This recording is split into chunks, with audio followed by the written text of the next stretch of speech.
So, if you're buying a retail business, what on earth do you do about all those gift cards that are floating around out there? I mean, how do you deal with that? Sometimes the owner doesn't even know how many of them there are. Oh, hey there, everyone. It's David Barnett from davidcbarnett.com. I was talking on the phone yesterday with a banker in Toronto who was working on a deal, and we'd called to chat. And in the conversation, a story was brought to mind that I had recounted to him. And I thought it would make a great video. So basically, here in New Brunswick a couple of years ago, a real estate agent had put together a deal for someone to buy a motel and restaurant. And given that real estate agents sell property, that there were a whole bunch of loose ends in the deal relating to the business aspects of the restaurant and motel. One of the problems was that nothing was done about outstanding liabilities in the agreement. So in the month leading up to the sale of the business, the old owner, the seller, actually went and had a big sale on gift cards and sold $100 gift cards for $80. When the sale was transacted, nothing was done to adjust for these gift cards that were outstanding. And the buyer soon came to realize that all of these gift cards were circulating because people came in to redeem them.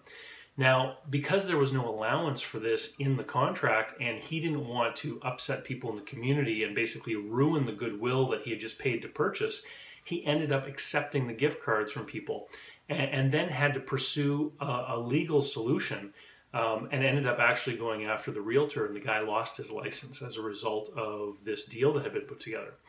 So how do we manage something like this when we're buying or selling a business? What's the proper way to do it? Basically, it's one of the things that we can manage through proper structuring of a deal. And what I've done several times in deals that I've put together, and of course in all the deals I've ever helped put together, there's been some degree of vendor financing, or after the sale, the seller is still owed some money. When we know that there are gift cards circulating, what we do is we make sure that the new owner issues a different style and type of gift card or gift certificate so that we can identify the ones that were issued by the former owner. In the vendor take-back financing arrangement, there's usually a monthly payment. So maybe the buyer has to pay the seller $500 a month for a couple of years after the transaction. And all we do is on that note, we put that payments can be made in cash or gift certificates or gift cards. So if the buyer accepts a $100 gift card that the seller of the business had sold prior to the transaction date, he can give that service to the customer and then take that gift card and use it as part of the payment for the vendor take-back note. Because don't forget, the seller of the business already got that $100 in cash from the customer, but he didn't have to do any work to get it. The buyer of the business now has had to deliver the service or basically satisfy the liability that was created with the customer, and so they get paid for doing the service. Now, in one instance, I actually had a very sophisticated seller who said, well, I'm not willing to accept them at full face value because I did the work to make the sale, and now the buyer then gets to profit from actually doing the work. And so in that case, what was actually negotiated was a discount representing a commission on that sale. So in that note, what it basically said is that gift cards could be used to satisfy the vendor take-back note at 90% of face value. So basically the seller got to make a 10% profit on any business that resulted from the sale of these gift cards out into the marketplace. So that's kind of a creative way of dealing with what I like to term disorganized liabilities, because sometimes gift cards are circulating out there in the market and we don't even know how many of them that there are.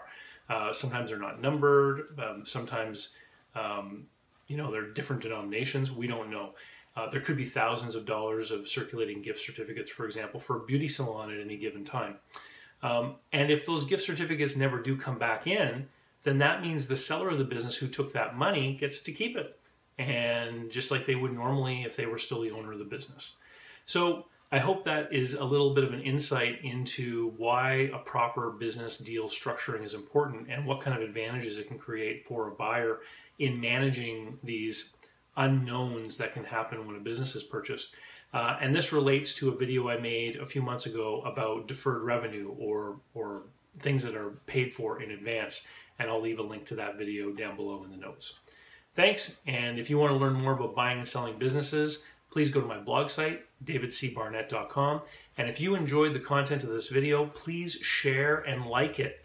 The reason why those buttons exist is because the different platforms, LinkedIn, YouTube, Facebook, they know what the content is about, but they don't know if the content is good. And if you enjoyed this video and think that the message would help other people, please click like or give it a share if you find it really useful. Thanks, and we'll talk to you next time. Have a great day. Made it to the end of the video. That's great. Why not come over to my blog site, investlocalbook.com, where you can see all of my latest posts and videos.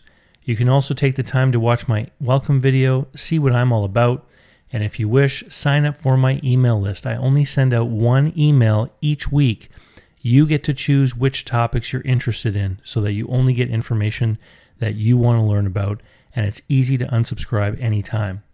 Click my free resources link and have access to all of my free ebooks, audiobooks, and other PDF downloads. Thanks, and we'll see you next time.